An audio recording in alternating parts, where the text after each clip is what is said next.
सामने? कल्पना शर्मा है मेरा नाम।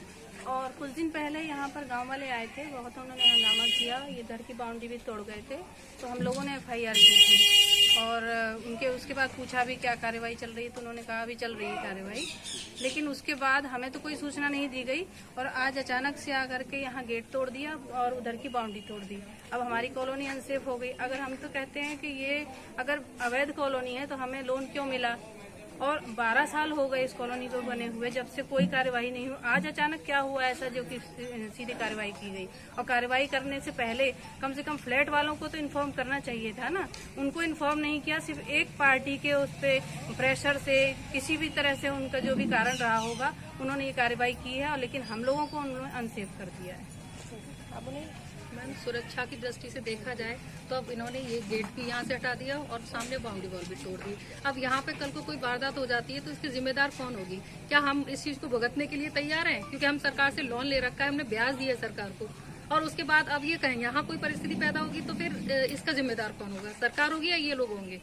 आपको पहले से अवगत भी नहीं कराया गया? कोई अवगत नहीं कराया गया। अगर ये अवगत कराते तो हो सकता है हम भी कोई एक्शन लेते ना इस चीज के लिए, इसके खिलाफ हम भी शायद बचाव करते इस चीज के लिए। लेकिन कोई किसी भी तरीके का इन्होंने नहीं किया, बस डायरेक्ट इन्होंने आज आके यहाँ गेट तोड़ दिया हमारा और ये दीवार तोड़ दी।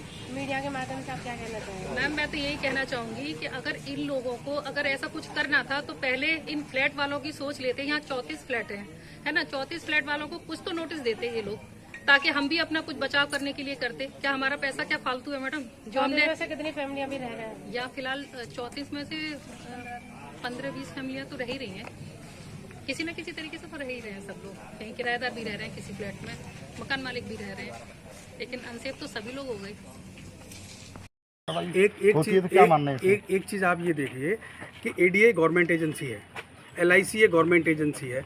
अगर आप इन पर भी भरोसा नहीं करेंगे तो किस पे करेंगे? हमने जो है एडीए से लेआउट पास देखा, हमारे पास उसकी कॉपी भी है। अजय जी, क्या मामला था जो आप किलिंगरा गाँव में पहुंचे? देखो, 1 महीना पहले से हमने ये मुद्दा उठाया था, अन्नापुर में सोसाइटी का ये मामला था, और यहाँ एक सरकारी संपत्ति पर भी भूमाफियाओं के द्वारा कब्जा किया गया था। कहीं ना कहीं इसमें भारतीय किसान यूनियन सुनील की बहुत बड़ी जीत है। जो हमने मुद्दा उठाया था, प्रशासन ने उस पर पूरी कार्रवाई की है, और कहीं ना कहीं अगर थोड़ी सी चूक प्रशासन से भी हो रही है, जिस तरीका से कार्य होना चाहिए उस तरीका से कार्य नहीं हुआ। अब एसडीएम साहब कोल ने एडीए का बहाना लिया है कि बाकी प्रक्रिया एडीए करेगी, लेकिन हम लोग चुप बैठने वाले नहीं है। कल रात को 10 बजे 20 गाड़ी 10 बस जनपद अलीगढ़ से भारतीय किसान यूनियन सुनील की नकलों के लिए रवाना होगी, और विधानसभा पे ये धरना प्रदर्शन होगा कि आखिरकार ये लीपापोती प्रशासन के द्वारा क्यों की गई। हम चाहते हैं कि निष्पक्ष कार्रवाई होनी चाहिए। जितनी किसानों की जमीन थी या सरकारी भूमि थी वो पूरी तरीका से नहीं निकाली गई। अभी सभी पत्रकार बंधुओं के माध्यम से मैं बता देना चाहता हूँ कि 30 फुट 20 फुट का रोड उधर था, तो वो रोड पहले से खाली था, उस पर एक छोटा सा गेट चढ़ा हुआ था, वो गेट हटा दिया। एक गेट इधर चढ़ा था, वो गेट हटा दिया। किसान की जमीन है या मेरे बगल में ही है ठाकुर साहब, उनकी जमीन पे जबरदस्ती चूना डाल के कि तुम्हारी जमीन यहाँ निकल रही है, जबकि वो कह रहे हैं कि मैं 60 फुट 62.5 फुट उनका फ्रंट था कि मैं 60 फुट पे काबिज हूँ। पंकज कुमार एडीएम थे, 2.5 फुट उन्होंने बिजली घर में ली। लेकिन ये कहीं ना कहीं प्रशासन ने मिली वजह से लीपापोती गई है। इस लीपापोती से भारतीय किसान यूनियन बिल्कुल संतुष्ट नहीं है। निष्पक्ष अगर काम करेगा प्रशासन तो हम प्रशासन की सराहना करेंगे।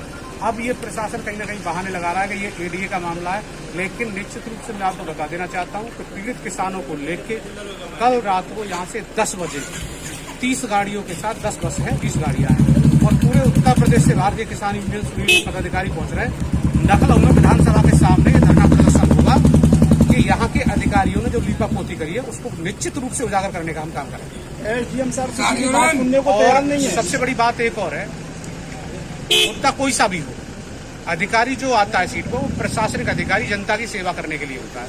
अगर कोई पीड़ित किसान अपनी बात रखना चाहता है तो अधिकारी को उसकी पीड़ित किसान की बात सुननी चाहिए। वो कार्य करे ना करे वो अलग का विषय अलग है, लेकिन पीड़ित की बात सुननी चाहिए संतुष्टि से।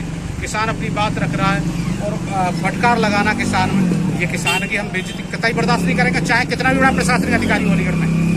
खदेड़ देंगे ऐसे अधिकारियों को अगर किसान की बेइज्जती करेंगे तो निश्चित रूप से। और ये विधानसभा पे धरना प्रदर्शन होगा 11 अक्टूबर को। सुबह 10 बजे LIU को, इंटेलिजेंट को और नकलों तक मेरी ये सूचना पहुंच चुकी है कि मैं निश्चित रूप से जाऊंगा, जो मैं कहता हूं वो करता हूं।